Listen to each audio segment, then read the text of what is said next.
চন্দননগর, লালবাগান, বড়পুকুর ধার সর্বজনীন শ্রী শ্রী বাসন্তী পুজো 1432 এবছর গৌরবের সঙ্গে তৃতীয় বর্ষে পদার্পণ করল।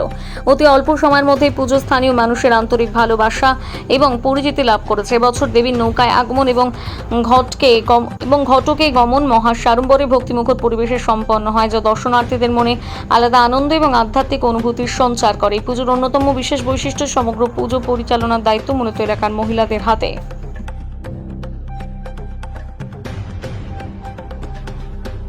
কত বছরের পুজো? এটা পুজো কিভাবে পালিত? লালবাগান বড় পুকুর ধারের পুজো, এটা 3 বছর পালিত হচ্ছে। এটা আর আমরা সবাই মিলে খুব হই হই করে এই পুজোটা আনন্দ সহকারে করছি। প্রত্যেকটা মহিলা মানে চাঁদা তোলা থেকে সব মহিলারাই করছে। ছেলেরাও করে। শুরু হলো এটা মন্দিরটা নতুন করে তৈরি হওয়ার পর সবার মনে হলো এই ফাঁকা এত সুন্দর মন্দিরটা পড়ে থাকবে, আর আমাদের এখানে একটাও বাসন্তী পুজো হয় না, সেই জন্য বললো যে একটা বাসন্তী পুজো করা হোক। এই হিসেবে বাসন্তী পুজোটা 3 বছর। ছেলেরা থাকে, কিন্তু মহিলারা চাঁদা তোলা জোগাড় করা সব আমরা মহিলারাই করি। নিয়ম মেনে যেমন দুর্গাপুজো হয় একদম দুর্গাপুজোর মতো সবকিছু, সেই কলা বউ চান করানো থেকে সবকিছু মেনে পুজো।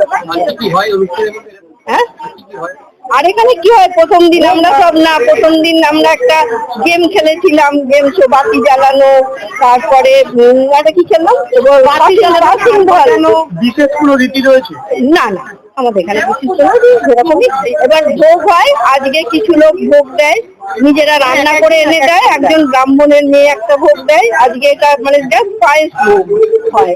আবার নবমীর দিনে এমনি খিচুড়ি ভোগ এটা হয়, খিচুড়ি বা পোলাও যে কোনো একটা দিয়ে ভোগ হয়, সেটা কন্টেনারে করে সব বিলি করা হয়। চাঁদা দেয়। তো আমার নাম তাপসী ঘোষ।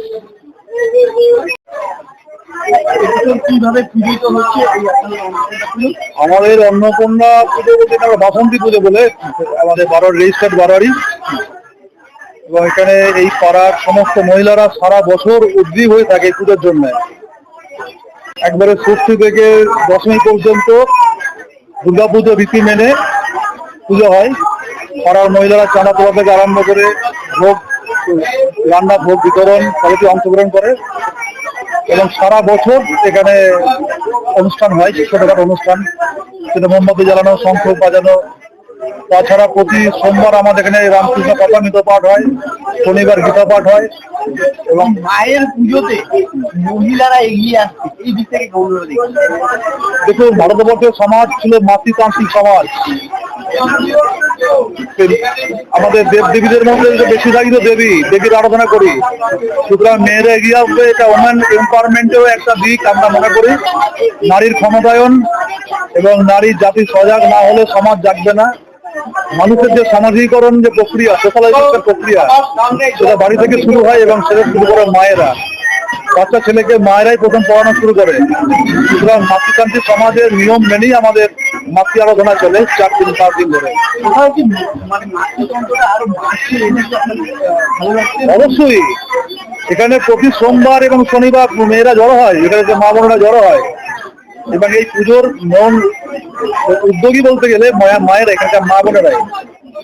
মেয়েরা জেগে উঠছে, সেটা শিক্ষা বলুন, বিভিন্ন সমাজে বিভিন্ন আঙ্গিকে আজকে নারীর ক্ষমতায়ন প্রতিষ্ঠিত হচ্ছে।